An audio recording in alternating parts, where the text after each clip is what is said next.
Welcome to Nandigama news. నియోజకవర్గంలో జరిగిన ప్రధాన వార్తలను నందిగామ టీవీ మీ ముందుకు తీసుకొచ్చింది. డ్రగ్స్పై దండయాత్ర 2.0 కార్యక్రమం నందిగామలో ఘనంగా జరిగింది. ఈ సందర్భంగా జీడీఎంఎం కళాశాల ఆవరణలో నందిగామ పోలీస్ శాఖ ఆధ్వర్యంలో ఏర్పాటు చేసిన ఈ కార్యక్రమంలో Vijayawada rural DCP B Lakshminarayana పాల్గొన్నారు. ఈ సందర్భంగా ఆయన మాట్లాడుతూ గంజాయి వినియోగం లేదా విక్రయంలో పాల్గొనే వారిపై కఠినమైన చర్యలు తీసుకుంటామని అన్నారు. డ్రగ్స్ వల్ల అనేక దుష్పరిణామాలు ఎదురవుతాయని, యువత వీటి నుంచి దూరంగా ఉండాలని పిలుపునిచ్చారు. కొనసాగింపుగా ఏం చేస్తున్నామంటే డ్రగ్స్ పై దండయాత్ర 2.0. దీంట్లో యాక్షన్ ఆఫ్టర్ అవేర్నెస్, ఏది ప్రజలను అవగాహన కల్పించాము. దాని తర్వాత ఎవరైతే ఈ డ్రగ్స్ బారిన పడి వాళ్ళ జీవితాలను ఇబ్బందిగా పెట్టుకుంటూ దానికి బానిసైన వాళ్ళను ఐడెంటిఫై చేసి వాళ్ళకు టెస్టులు నిర్వహించి పాజిటివ్ వస్తే కనుక వాళ్ళని ఈ అన్ని గవర్నమెంట్ ఖర్చులతోనే డి అడిక్షన్ సెంటర్లకు పంపించేసి వాళ్ళను మామూలు మనుషులుగా తీర్చిదిద్దడానికి ఈ యొక్క 2.0 కార్యక్రమం చేపట్టడం జరిగింది. దీనికి మన నందిగామ టౌన్ అయితేనేమి, చుట్టుపక్కల పల్లెలు అయితేనేమి, మీకు తెలిసిన లేదా మీ చుట్టుపక్కల ఉన్న వాళ్ళను ఎవరైనా ఈ డ్రగ్స్ కి బానిసైన వాళ్ళను ఖచ్చితంగా ఐడెంటిఫై చేసి ఈ యొక్క టెస్ట్లకు తీసుకురావాల్సిందిగా విజ్ఞప్తి చేస్తున్నాము. ఇది మనకు మంచి కార్యక్రమం. ఏదంటే మనము ఈ డ్రగ్స్ ను వదిలిపెట్టి పరివర్తన చెందడానికి, అదేవిధంగా సమాజంలో మంచి పేరు తెచ్చుకోవడానికి ఇదే మనకు సదావకాశం. కాబట్టి మీరు ఈ యొక్క పరీక్షలను చేయించుకొని ఒకవేళ పాజిటివ్ వస్తే కనుక ఖచ్చితంగా మీకు ఈ గవర్నమెంట్ తరఫునే డి అడిక్షన్ సెంటర్లకు పంపించేసి నందిగామ పల్లగిరి కొండపై కళ్యాణ వెంకటేశ్వర స్వామి ఆలయ ప్రాంగణంలో శనివారం ఉదయం భూవరాహ స్వామి ఉపాలయం మరియు విగ్రహ ప్రతిష్ఠ కార్యక్రమం జరుగుతుందని ఆలయ కమిటీ సభ్యులు తెలిపారు. కన్నుల పండుగగా జరిగే ఈ కార్యక్రమంలో అధిక సంఖ్యలో భక్తులు పాల్గొనాలని, స్వామివారి కృపకు పాత్రలు కావాలని అన్నారు.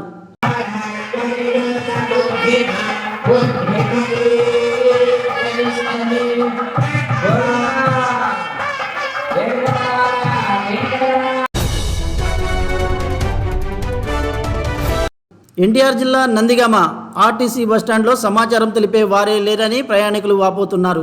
బస్సుల వివరాలు, సమయం వంటివి తెలుసుకోవడానికి నందిగామ బస్టాండ్లో సిబ్బంది అందుబాటులో ఉండడం లేదని అన్నారు.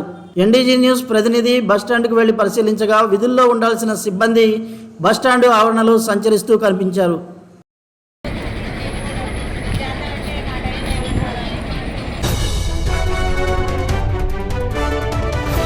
మరణం లేని మహనీయుడు ఎన్టీఆర్ అని మైలవరం శాసనసభ్యులు వసంత వెంకట కృష్ణప్రసాద్ పేర్కొన్నారు. మైలవరంలో ఎమ్మెల్యే వసంత కృష్ణప్రసాద్ జన్మదినోత్సవ వేడుకలను పురస్కరించుకొని ఎన్టీఆర్ విగ్రహావిష్కరణ కార్యక్రమం గురువారం కన్నుల పండుగగా నిర్వహించారు.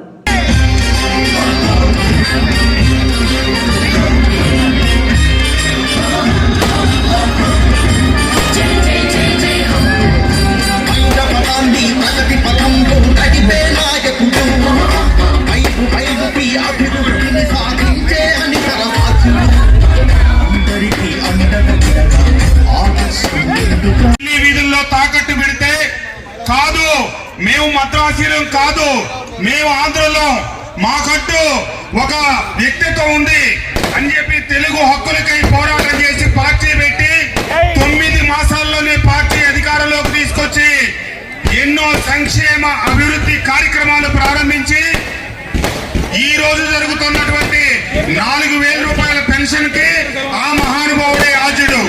ఆ రోజు 30 రూపాయలతో మొదలెట్టిన పెన్షన్ ఈ రోజు దశలుగా పెరుగుతా 4,000 రూపాయలైంది.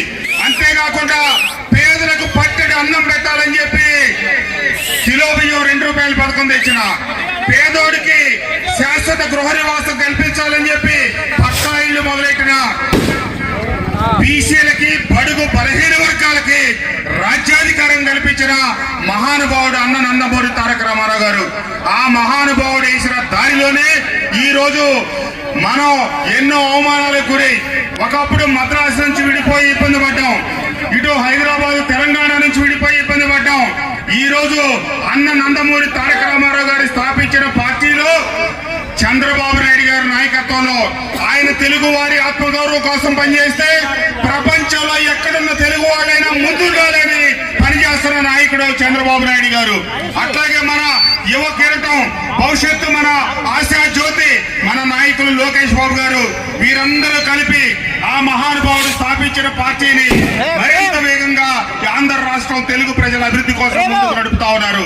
కాబట్టి ఈ రోజు ఆ మహానుభావుడి విగ్రహాన్ని మన మైలవరం పట్టణంలో ఈ దేవుడి చెరువు ప్రాంతంలో, ఎందుకంటే ఈ ప్రాంతం తారక రామానగర్ అన్ని కూడా ఆ మహానుభావుడు కాలంలో పట్టాలిచ్చి గృహాలు నిర్మించుకుంటా అంచెలంచెలుగా అభివృద్ధి చెందిన కాలనే.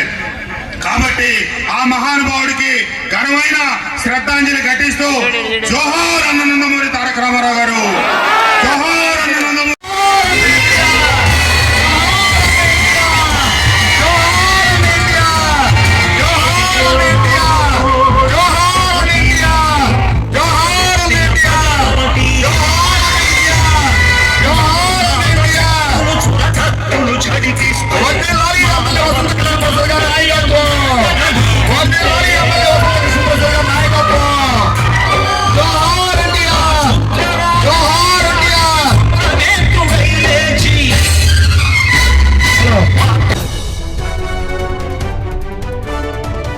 ప్రజాస్వామ్య పాలనకు ప్రతిబింబంగా ప్రజా దర్బారు కార్యక్రమం అని జగ్గీపేట ఎమ్మెల్యే శ్రీరామ్ రాజగోపాల్ అన్నారు.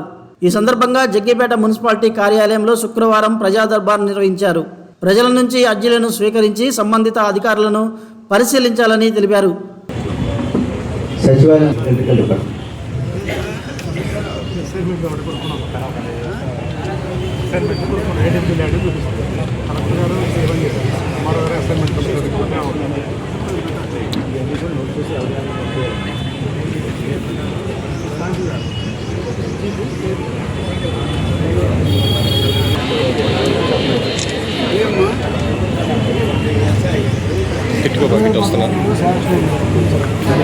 కొత్త పెన్షన్స్ ఉన్నా, కొత్త పెన్షన్స్ మొత్తం కూడా నెక్స్ట్ మంత్ నుంచి ఓపెన్ అవుతాయండి.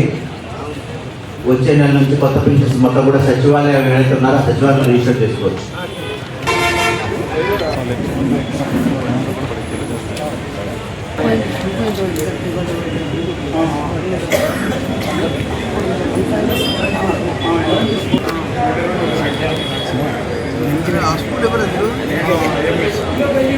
ఆ స్కూల్లో ఇవ్వాలి కానీ నా ఊర్లో